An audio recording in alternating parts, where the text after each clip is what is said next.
Hannah wants to know, how are you supposed to survive the flying monkeys when you've done so much for them and then they just walk away? Well, that's exactly what we're going to talk about today at queenbee.com. So let's get started.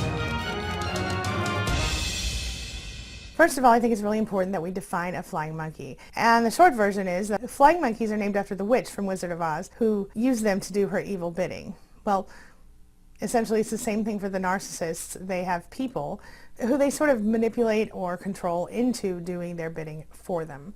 Here's a little more information. What it's all about is sometimes the flying monkeys are well aware that they're helping the narcissist manipulate you, and other times they're just well-meaning people who have been snowed over or manipulated by the narcissist. Flying monkeys are anyone that takes information that you give them or information about you and brings it back to the narcissist. They often are intentionally sort of gossiping or getting into the drama of the situation and sort of reciprocally giving the narcissist supply by giving them information on you and also receiving their own, because it's kind of a awful thing to do. We're going to talk about what the types of flying monkeys are in a little bit more detail. So let's start right here. First, we have the unwitting flying monkey, and that's the person who's just really a nice person and really cares about you, but the narcissist has fooled them into thinking there's something wrong with you and something right with the narcissist. People who happen to know the narcissist don't know what narcissism is or that that person even is abusive, and give them that information about you sort of innocently, thinking that they are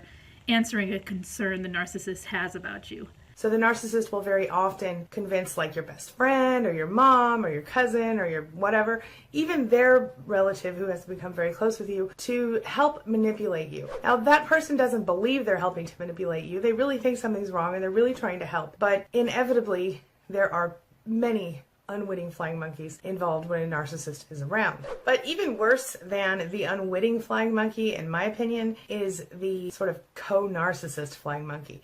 In some situations, narcissists team up with other narcissists in order to really just get down on the manipulation. Things can get really ugly when two narcissists join forces, you know what I'm saying? So how do you deal with the flying monkeys? Well, I've made a video on that before, and I'm going to show you a really quick clip right here that's going to explain to you exactly what you can do to deal with them. Take a look. The only thing you can do is go no contact ideally, or if you must be in that person's life, then you have to get really good at taking control of the situation. So what's the best way to do that? What's the best way to release the flying monkeys, as it were? Well, I'm going to start off today by letting you hear Richard's and Dana's thoughts. So here's Richard. I mean, I've had to deal with one myself last year. You know, when I used to teach self-protection, I would teach like basics to people, and I teach like the core thing that everybody needs to do. And then people would say to me, well, what do you do when the guy comes at you and he wants to punch you with his left hand and his mate wants to kick you with his right foot? And you want to get down to the specifics of everything. And what I found helped the most for me was to come back to basics and go, okay, I need to monitor my own emotional and psychological state, because this is going to be tough. This is going to be triggering. This is just like in childhood This is just like in childhood when I wasn't understood, when people were talking badly about me, when I was being bullied, when I was being scapegoated. It's extremely, extremely triggering if you're in a flying monkey situation. So you've got to do your white belt, yellow belt, blue belt basics first of protecting your own emotional state, keeping your perceptions clear, get help, you know, and don't go to your mates or your family and tell them stories about what's going on. Get the help of a third person, an adult professional who can give you some real non-agendered feedback, so that your sense of reality, you can still hold on to something or someone. Mm-hmm. That would be another piece of advice. And here's Dana.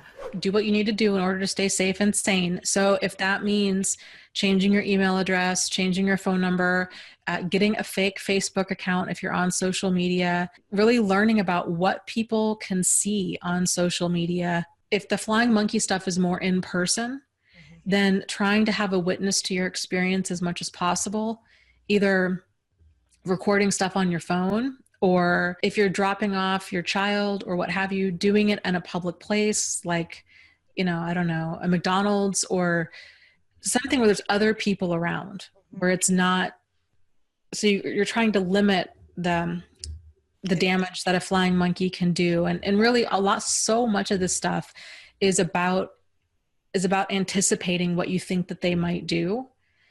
So you can, like you were saying, so like you can be, instead of being reactive, you can be responsive. Should you try to convince a flying monkey of the truth? Should you try to convince a flying monkey that you're right? Or should you just keep quiet in order to save your sanity a little bit? Well, that depends on the person. But in so many cases, it's almost pointless to try to convince a flying monkey of the truth, the fact that maybe you're actually right, or maybe you're not crazy, or even to try to convince them of the narcissist's true intention. And there are a few different reasons for that.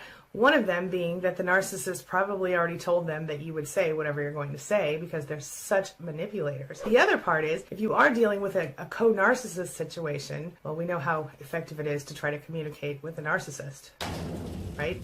In most cases, what a flying monkey does is tries to give you advice or direct you or manipulate you into doing something.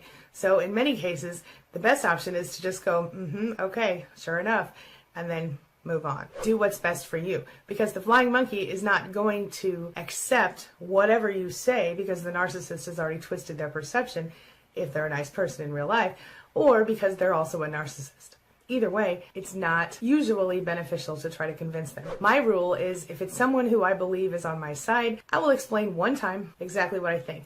And if that doesn't kind of get through their head, or they don't ask me meaningful questions, I stop. I don't waste my breath. All right, now this brings me to the question of the day. And the question of the day is, have you dealt with flying monkeys?